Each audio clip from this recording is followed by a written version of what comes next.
मित्रों, कोरोना महामारी के खिलाफ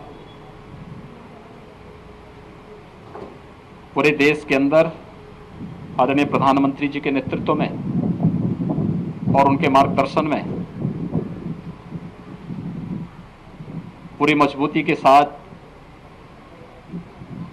जो लड़ाई प्रारंभ हुई उसके अपेक्षित परिणाम आने प्रारंभ हो चुके हैं।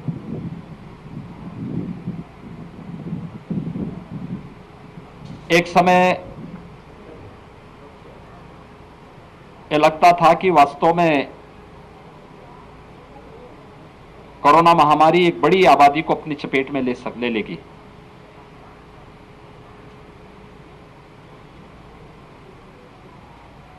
लेकिन उत्तर प्रदेश जो देश की आबादी का सबसे बड़ा प्रदेश है और इस पूरी लड़ाई में जिसकी एक अहम जिम्मेदारी भी थी और भूमिका भी है, हम लोगों ने test and treat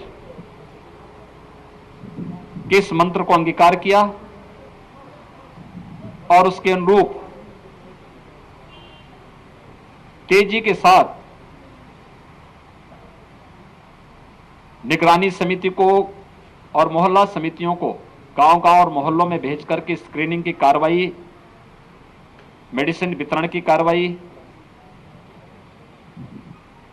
home isolate या क्वारंटीन या हॉस्पिटल कहां उनको जाना है इसकी तैयारी और टेस्टिंग की क्षमता को विकसित करना। उत्तर प्रदेश आज के दिन तक 4,67,00,000 से अधिक लोगों को प्रदेश के अंदर कोविड टेस्ट कर चुका है। इसके साथ ही प्रदेश ने टेस्ट की क्षमता को काफी विकसित किया। मुझे याद है जब फर्स्ट वेव आई थी और पहला मरीज कोविड का उत्तर प्रदेश के अंदर मिला था 2 अप्रैल 2020 को, तो हमारे पास टेस्ट करने की कोई क्षमता नहीं थी। तब हमने एनआईवी पुणे सैंपल भेजे थे। एक भी मरीज को भर्ती करने की व्यवस्था हमारे पास नहीं थी। हमने आगरा के जो कोविड पॉजिटिव पेशेंट आए थे उनको सफदरजंग हॉस्पिटल दिल्ली हमें भेजना पड़ा था। लेकिन आज उत्तर प्रदेश 3 लाख से अधिक टेस्ट प्रतिदिन कर रहा है और मुझे आप सबको बताते हुए संतोष की अनुभूति हो रही है कि पिछले 24 घंटे के अंदर उत्तर प्रदेश में 3,26,000 से अधिक टेस्ट हुए हैं। टेस्ट की क्षमता को कैसे विकसित किया जा सकता है, ये हम लोगों ने इस दौरान यहां पर तैयार किया है। ऐसे ही आईसीयू और आइसोलेशन बेड्स की क्षमता फर्स्ट वेव से पहले हमारे पास नहीं थी। हमारे 36 जनपद ऐसे थे जहां एक भी वेंटिलेटर नहीं था, लेकिन भारत सरकार के सहयोग से आज हर जनपद में वेंटिलेटर हैं, एचएफएनसी हैं, ऑक्सीजन युक्त बेड्स हैं और हमने फर्स्ट वेव में लेवल 1, लेवल 2, लेवल 3 के बेड्स पर्याप्त मात्रा में बढ़ाए। लेकिन सेकेंड वेव में लेवल 1 बेड्स की आवश्यकता नहीं पड़ी। हम लोगों ने सेकेंड वेव में 80,000 वेंटिलेटर युक्त और ऑक्सीजन युक्त बेड्स प्रदेश के अंदर उनकी क्षमता विस्तार किया, जहां पर प्रदेश के हर नागरिक को वहां पर निःशुल्क स्वास्थ्य की सुविधा, कोरोना से उपचार की सुविधा उपलब्ध किया जा सके और ये हम सफलतापूर्वक प्रदेश के अंदर कर रहे हैं। आज इसी का परिणाम है कि प्रदेश के अंदर लगातार पॉजिटिविटी कम हो रही है और रिकवरी बढ़ी है। पॉजिटिविटी की स्थिति है कि प्रदेश के अंदर जो एक बार लगभग 17% तक पहुंच चुका था, आज वह घट करके 2 के आसपास आ चुका है। हमारे यहां जो एक्टिव केस 30 अप्रैल को 3,10,000 तक पहुंचे थे और एक दिन में सर्वाधिक केस आए थे वह 24 अप्रैल को 38,000 से अधिक, आज वह घट करके प्रदेश में यानी न्यूनतम स्तर तक लाने में हमें सफलता प्राप्त हो रही है। एक्टिव केस प्रदेश के अंदर अब 3,10,000 से घट करके मात्र 76,000 पे रह गए हैं और एक दिन में आने वाले पॉजिटिव केस जो 38,000 से अधिक आए थे अब वो 3,900 तक सीमित हो चुके हैं। लगातार इसमें गिरावट है, लेकिन इसके लिए बृहद अभियान चलाना पड़ा। अर्ली एंड एग्रेसिव कैंपेन प्रदेश के अंदर गांव गांव में, कस्बे कस्बे में स्वच्छता, सैनिटाइजेशन, फॉगिंग के साथ साथ ट्रेस, टेस्ट एंड ट्रीट के इस कार्यक्रम को हम लोगों ने मजबूती के साथ आगे बढ़ाया। आज उसके अपेक्षित परिणाम हमारे सामने हैं। फर्स्ट वेव की तुलना में सेकेंड वेव में संक्रमण अत्यधिक होने के नाते ऑक्सीजन की क्राइसिस एक समय होती हुई दिखाई दी। मैं धन्यवाद दूंगा अपने सभी जनप्रतिनिधियों को जिन्होंने तत्काल अपनी निधि का उपयोग करते हुए हर एक जनपद में, डिस्ट्रिक्ट हॉस्पिटल में, सामुदायिक स्वास्थ्य केंद्रों में ऑक्सीजन प्लांट के लिए अपनी निधि का उपयोग किया और आने वाले समय में उत्तर प्रदेश का हर जनपद ऑक्सीजन की दृष्टि से आत्मनिर्भर होगा। हर हॉस्पिटल में ऑक्सीजन प्लांट होंगे या ऑक्सीजन कंसंट्रेटर होंगे। ये कार्रवाई युद्ध स्तर पर चल रही है। प्रदेश जहां इन सभी कार्रवाई को युद्ध स्तर पर आगे बढ़ा रहा है, वहीं साथ ही साथ हम लोगों ने थर्ड वेव की भी तैयारी अभी से प्रारंभ की है। हर मेडिकल कॉलेज में 100 बेड का पीको और नीको के निर्माण की कार्रवाई अभी से प्रारंभ हो चुकी है। डिस्ट्रिक्ट हॉस्पिटल में 25 से 30 बेड का पीको और नीको के निर्माण की कार्रवाई हमारी प्रारंभ हो चुकी है। पीएससी, सीएससी और हेल्थ सेंटर को विकसित करने के साथ साथ मैंने सभी जनप्रतिनिधियों से अपील की है कि जैसे उन्होंने ऑक्सीजन प्लांट उन हॉस्पिटल्स में उपलब्ध कराएं, एक एक हॉस्पिटल को गोद ले लें, वहां पर अपनी निधि का उपयोग करें। शासन भी आपको धनराशि उपलब्ध करवाएगा।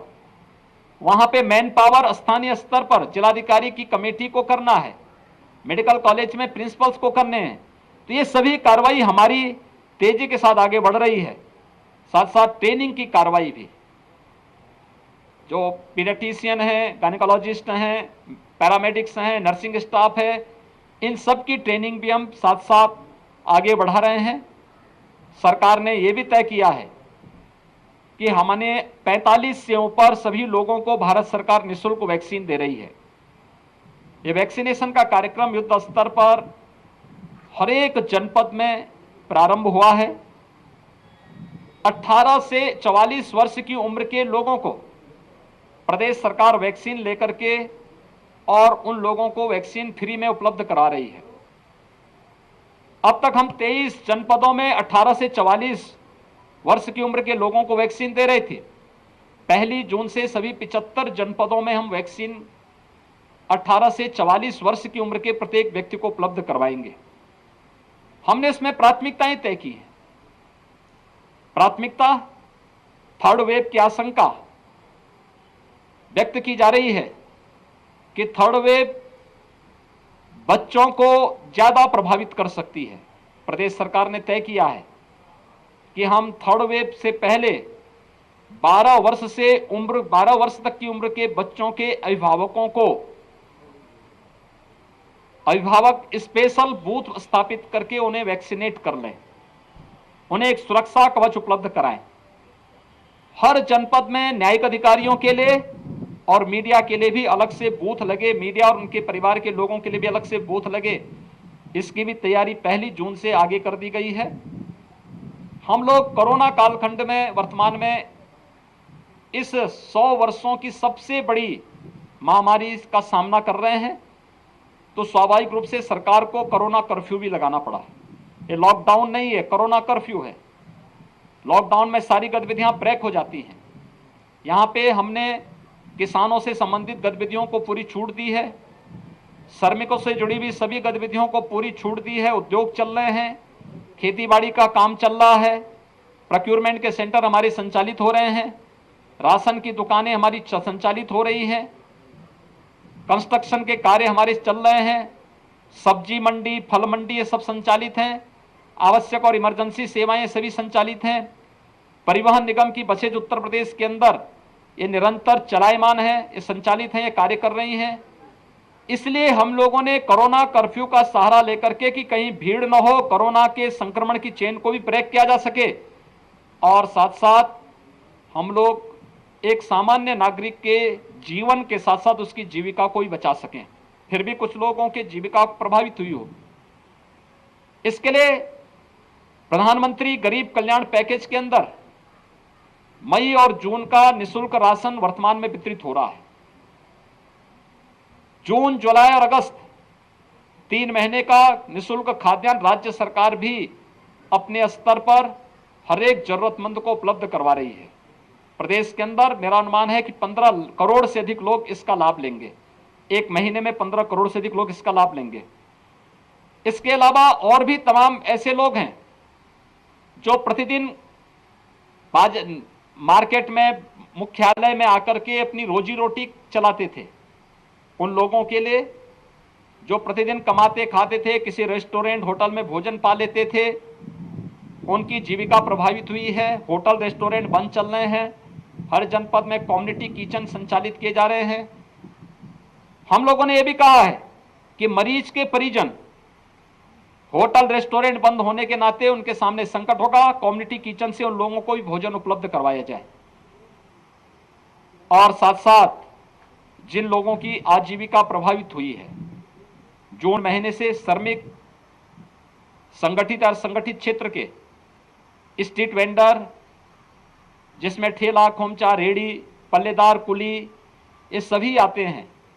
इसके साथ धोबी, नाऊ, मोची, माली, ये जो भी कैटेगरी है जिनकी आजीविका प्रभावित होती है या हुई है, इन लोगों को भरण पोषण भत्ता भी सरकार के स्तर पर उपलब्ध करवाने की तैयारी की गई है।